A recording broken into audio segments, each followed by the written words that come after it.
गुरु भक्ति योग।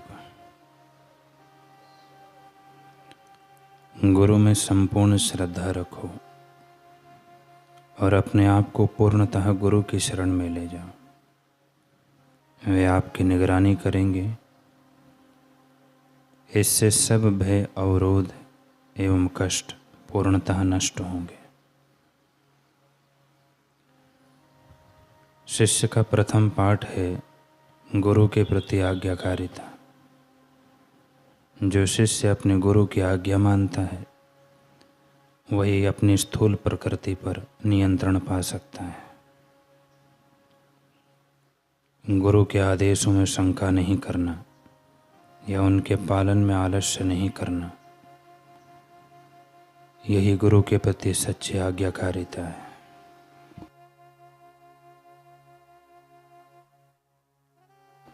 गुरु की आज्ञा का पालन सब कार्यों में सफलता की जननी है। गुरु जो आज्ञा करे वह काम करना और मना करे वह काम ना करना, यही गुरु के प्रति सच्ची आज्ञाकारिता है। शिष्य को अत्यंत तत्परता पूर्वक एवं ध्यान पूर्वक अपने गुरु की सेवा करनी चाहिए।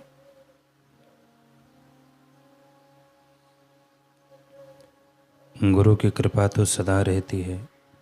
महत्वपूर्ण बात यह है कि शिष्य को गुरु के वचनों में श्रद्धा रखनी चाहिए और उनके आदेशों का पालन करना चाहिए।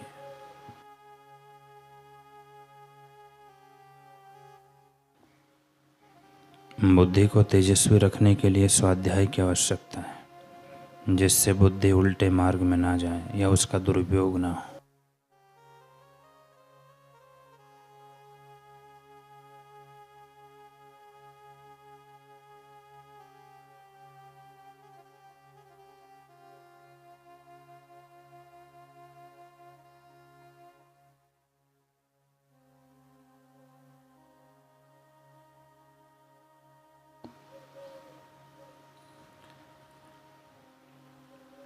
बुद्धि को तेजस्वी रखने के लिए स्वाध्याय की आवश्यकता है, जिससे बुद्धि उल्टे मार्ग में ना जाए या उसका दुरुपयोग ना हो। उससे भी अधिक महत्वपूर्ण चीज़ है महात्माओं का सत्संग, अर्थात हमें गुरु करना चाहिए, जिससे हमें निरंतर मार्गदर्शन प्राप्त होता रहे। वे हमें मार्ग में आने वाले भय स्थान दिखाते रहते हैं। फिर गुरु से प्राप्त ज्ञान की सहायता से शिष्य योग्य पथ पर आगे बढ़ने में सक्षम हो जाता है। सच्चे शिष्य के लिए तो गुरु वचन माने कानून।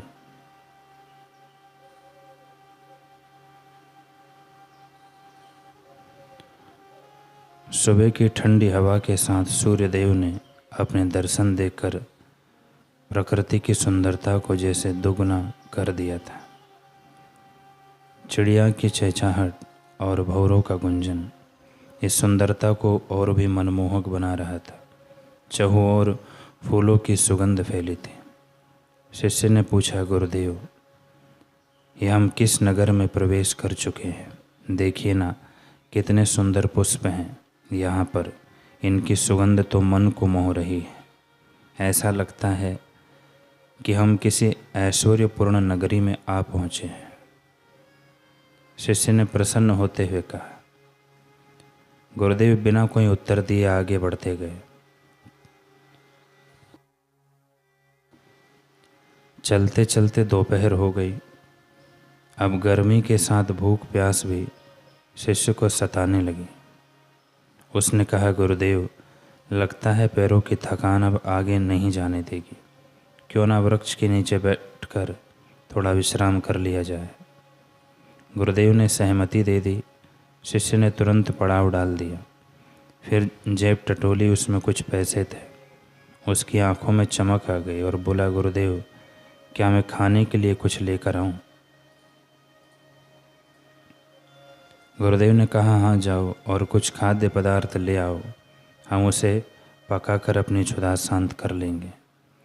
शिष्य चल पड़ा। कुछ समय बाद जब वह लौटा तो उसके चेहरे की प्रसन्नता से पता चल रहा था कि वह अपनी थकावट भूल चुका है। इससे पहले कि गुरुदेव कुछ पूछते, उसने झट से अपनी प्रसन्नता का कारण बता डाला। गुरुदेव, मैं कह रहा था ना कि हम किसी संपन्न और ऐश्वर्य नगरी में पहुँचे हैं।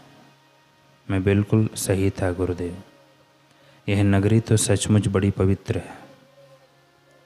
यहाँ तो हर एक वस्तु का एक ही दाम है, कच्ची लो या पक्की, छोटी लो या बड़ी, सब कुछ एक ही दाम में है।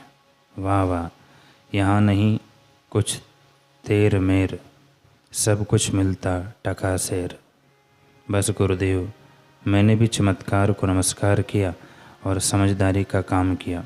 1 टका निकाला और कच्चे के स्थान पर पका पकाया भोजन ले आया। गुरुदेव ने यह सुना तो आओ देखा ना ताओ, फटाफट आसन से उठ खड़े हुए और लगे पोटली को बांधने।